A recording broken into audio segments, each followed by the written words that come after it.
Suivez la vidéo jusqu'à la fin. S'il vous plaît, je vais vous mettre une histoire d'une fillette de 12 ans. Elle était morte. Elle a visité le paradis et parlé avec Dieu. Elle a demandé beaucoup de choses à Dieu. Elle a dit à Jésus, Seigneur, quand est-ce que tu reviendras? Merci, c'est parti. À 12 ans, mais là j'étais, allongée sur un lit d'hôpital, me sentant de plus en plus faible à chaque minute. Le docteur a dit que j'avais une maladie rare. Ils ont tout essayé, mais rien n'a fonctionné. Mes parents pleuraient à côté de moi, tenant mes mains. Je voulais leur dire de ne pas être triste, mais je ne pouvais pas parler. Mes yeux se sont alourdis, et puis tout est devenu noir. Soudain, je me suis sentie légère comme une plume. J'ai ouvert les yeux, et j'ai vu que je flottais au-dessus de mon corps. Je pouvais voir mes parents et les docteurs autour de mon lit. Ils avaient l'air bouleversés. Je voulais leur dire que j'allais bien, mais ils ne pouvaient pas m'entendre. Puis, une lumière brillante est apparue dans un coin de la pièce. C'était la plus jolie chose que j'ai jamais vue. La lumière grandissait et devenait de plus en plus éclatante, et je me sentais attirée vers elle. À mesure que je m'en approchais, je me sentais chaude et heureuse. Toutes mes inquiétudes et mes peurs s'envolaient. J'ai flotté dans la lumière et tout a changé. J'étais dans un magnifique jardin. Les couleurs étaient plus vives que tout ce que j'avais vu sur Terre. L'herbe était d'un vert éclatant et les fleurs étaient de toutes les couleurs imaginables, certaines que je n'avais jamais vues avant. L'air sentait bon, comme un mélange de fleurs et de pin frais. J'entendais une musique douce. Cela ressemblait à 1000 anges chantant. La musique me rendait paisible et aimée. Je savais que j'étais dans un endroit spécial. En regardant autour de moi, j'ai vu un homme marcher vers moi. Il portait une robe blanche qui semblait briller. Son visage était bienveillant et ses yeux étaient remplis d'amour. J'ai tout de suite su que c'était Jésus. J'avais vu des images de lui à l'église, mais le voir en vrai, c'était différent. Il était plus réel que tout ce que j'avais jamais connu. Jésus m'a souri et a dit « Bienvenue, mon enfant. Je t'attendais. » Sa voix était douce et chaleureuse. Cela me faisait sentir en sécurité et heureuse. Je voulais le serrer dans mes bras, et aussitôt que j'y ai pensé, j'étais dans ses bras. C'était comme le meilleur câlin de tous les temps, comme si tout l'amour du monde m'entourait. Jésus a pris ma main, et nous avons commencé à marcher dans le jardin.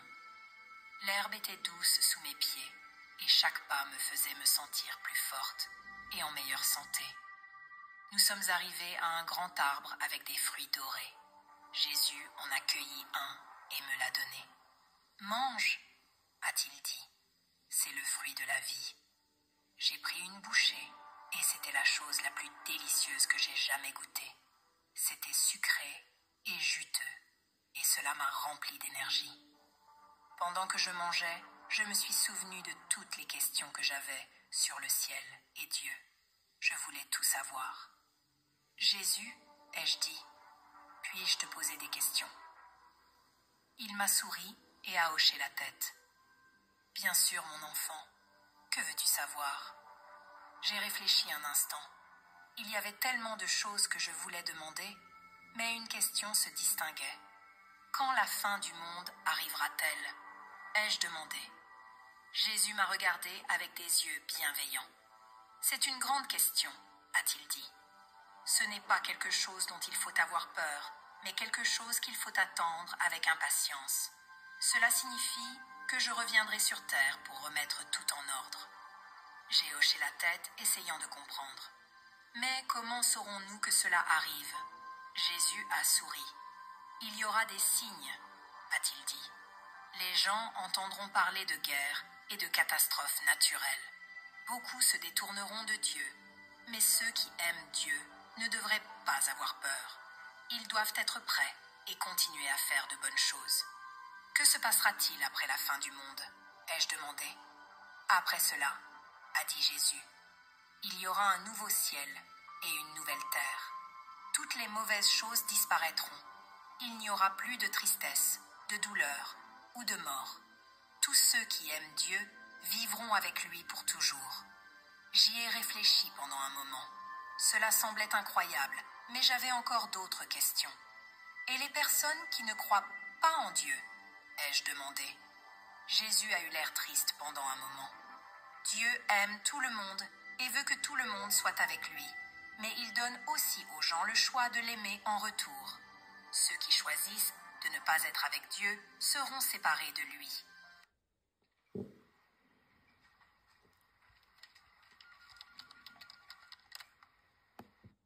C'est pourquoi il est important de parler aux autres de l'amour de Dieu pendant qu'il est encore temps. J'ai hoché la tête, sentant l'importance de ce que Jésus disait. Alors, que devrions-nous faire en attendant la fin du monde? Jésus a souri largement. Vis ta vie avec amour, a-t-il dit.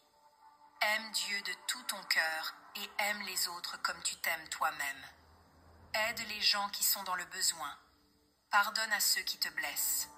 Prie et lis la Bible pour mieux connaître Dieu.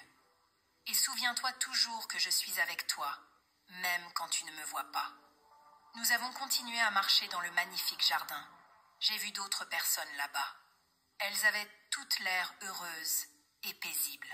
Certaines chantaient, d'autres parlaient et riaient. C'était comme une grande famille heureuse.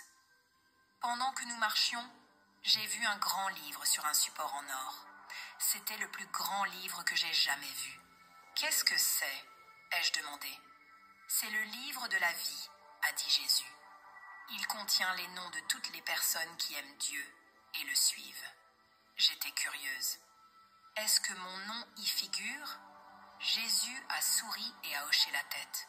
Oui, il y est, et il y a aussi les noms de beaucoup d'autres.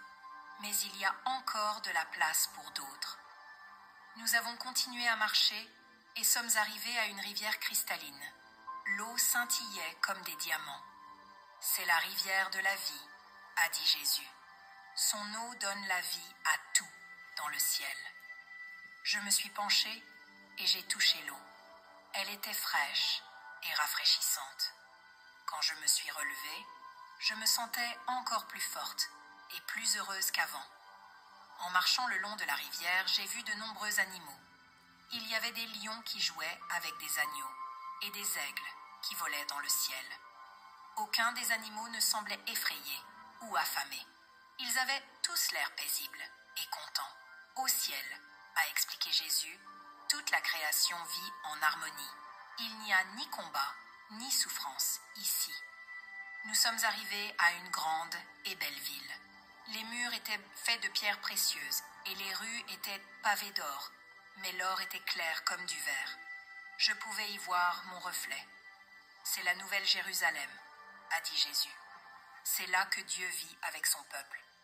La ville était pleine de lumière. Il n'y avait ni soleil ni lune, mais tout était brillant. Jésus a expliqué que la gloire de Dieu donnait de la lumière à toute la ville. En traversant la ville, j'ai vu de nombreuses personnes que je reconnaissais des histoires de la Bible. Il y avait Moïse, David et Marie. Ils m'ont tous souri et m'ont fait signe. J'étais si heureuse d'être parmi eux. Nous sommes arrivés devant un grand trône au centre de la ville. C'était plus beau que tout ce que j'avais jamais vu. C'est le trône de Dieu, a dit Jésus. D'ici, il règne avec amour et justice. J'ai regardé le trône avec admiration. Je pouvais sentir la présence de Dieu tout autour de moi. C'était écrasant, mais dans le bon sens. Je me sentais complètement aimée et acceptée.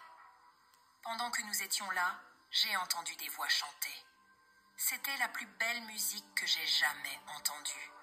Des anges et des gens louaient Dieu ensemble. Le son me remplissait de joie et je voulais les rejoindre. Jésus m'a regardée et a dit « Il est presque temps pour toi de retourner ». Je me sentais triste. Je ne voulais pas quitter cet endroit merveilleux. « Dois-je vraiment partir ?» ai-je demandé. Jésus acquiesça. « Oui, mon enfant, tu as encore du travail à accomplir sur terre. Les gens ont besoin d'entendre parler de l'amour de Dieu. Tu peux leur raconter ce que tu as vu ici. » J'avais compris, mais j'étais encore un peu effrayée. « Est-ce que ça va faire mal de retourner ?» demandai-je. Jésus me serra de nouveau dans ses bras. « Non, cela ne fera pas mal. Et souviens-toi, je serai toujours avec toi. même quand tu ne me verras pas. Il me prit la main et nous avons commencé à marcher à travers le jardin. En marchant, Jésus me donna un dernier conseil.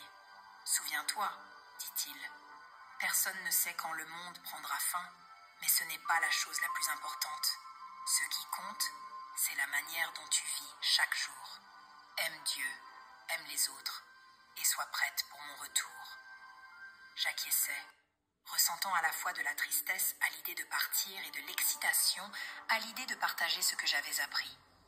Alors que nous nous approchions de la lumière éclatante, Jésus s'arrêta et me regarda. « Es-tu prête ?» demanda-t-il.